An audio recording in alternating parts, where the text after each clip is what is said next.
Isang mapagpalang araw po sa ating lahat. Ako po si Charles at welcome po sa aking day 28 ng aking daily devotion. Atin pong itutuloy ang series na Give Yourself Fully to the Work of the Lord. Magtiwala sa tagumpay ni Kristo. Ating tatalakayin ang talatang 1 John chapter 3 verse 8. Sabi dito, the one who does what is sinful is of the devil, because the devil has been sinning from the beginning. The reason to the Son of God appeared was to destroy the devil's work.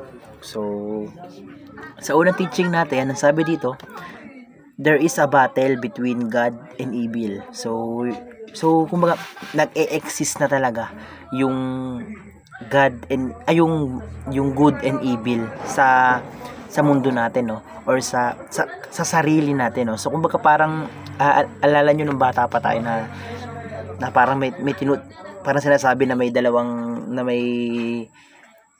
sa dalawang side ng shoulder natin may bumubulong na angel, tapos may bumubulong na demonyo. So something ganon. So kumbaga meron na talagang naglalaban na sa sarili natin yung kasamaan at kabutihan. So kumbaga talagang hindi natin pwedeng i-deny na merong evil, na merong kasamaan sa atin. And sa araw-araw na ginagawa natin, sa araw-araw na desisyon natin sa buhay ay kumbaga kumbaga yun yung nakaka-impluwensya nasa sa atin mo kung yung ginagawa natin ay masama, nasa sa atin mo kung ginagawa natin yung evil.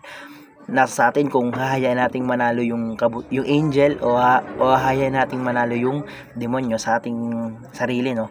So sa ikalawang teaching, ang sabi, Jesus came to destroy the work of evil. So sabi kanina, the reason to the Son of God appeared was to destroy the devil's work. So ang Panginoong Jesucristo, kaya siya pinadala dito, kaya siya binigay ng ating Panginoon para puksain or para labanan yung kasamaan dito sa mundo. So yun nga, pumunta siya dito kasi unang rason kung bakit siya pumunta dito ay para iligtas tayo sa mga kasalanan natin, di ba? So kumbaga siya na talaga mismo yung unang nakikipaglaban, or siya na yung mismong siya yung dahilan kung bakit natatalo yung kasamaan dito sa ating mundo, ano.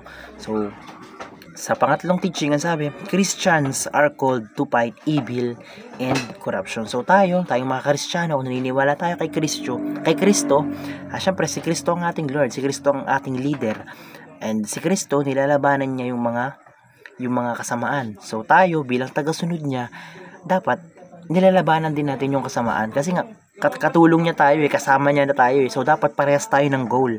Tayo mga Kristiyano ay nag-e-exist para labanan din or para puksain din yung mga kasamaan at yung mga corruption sa mundong ito, ano.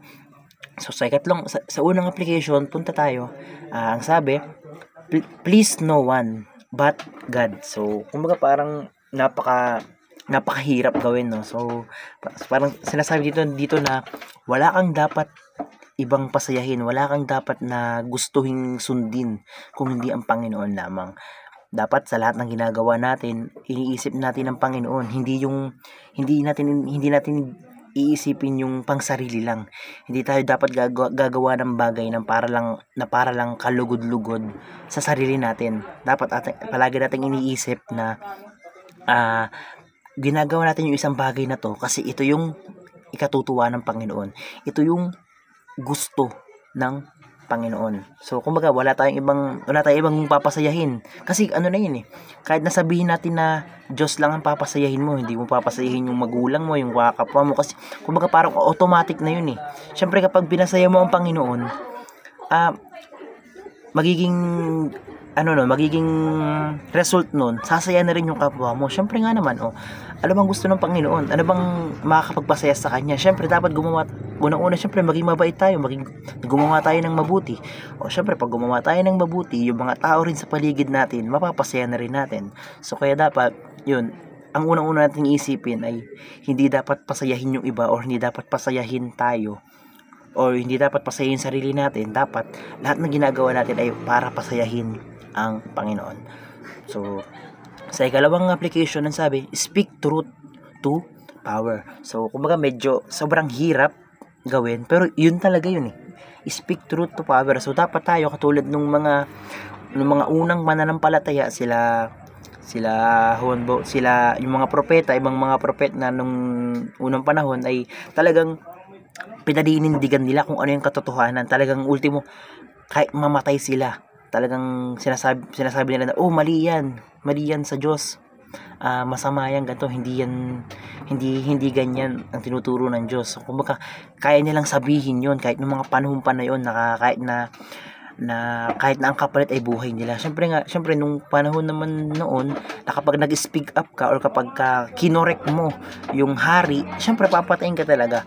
So, kumbaga dapat hanggang ngayon dapat mag-speak truth, mag-speak tayo ng katotohanan kahit na laban sa kapangyarihan. So, pwede natin gawin yun na kunyari sa gobyerno, kung alam naman natin na mali yung ganito, mali yung ganyan, dapat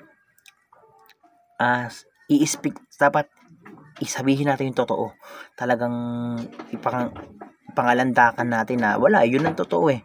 So, kahit mamatay ako, kahit marami magalit sa akin, kahit makapangyarihan tao ka pa, iko-correct kita kasi yun yung alam, ito yung totoo, ito yung truth. So, ayun, sa ikatlong application, ang sabi, hold on to the victory of Christ. So, syempre, sabi ko kanina, naglalaban si Jesus ang dahilan kung bakit nawawasak ang kasamaan. So, syempre, dapat maniwala tayo kay Kristo. Kasi kung tayo lang, hindi natin kayang talunin ng kasamaan eh. Hindi natin kayang talunin ng yung mga diablo or yung mga demonyo na nag-uutos sa atin ng kasamaan ng tayo lang. Hindi natin kayang gawin yon. So, dapat isama natin ang Panginoon. Maniwala tayo sa Panginoon na kung suportahan natin siya.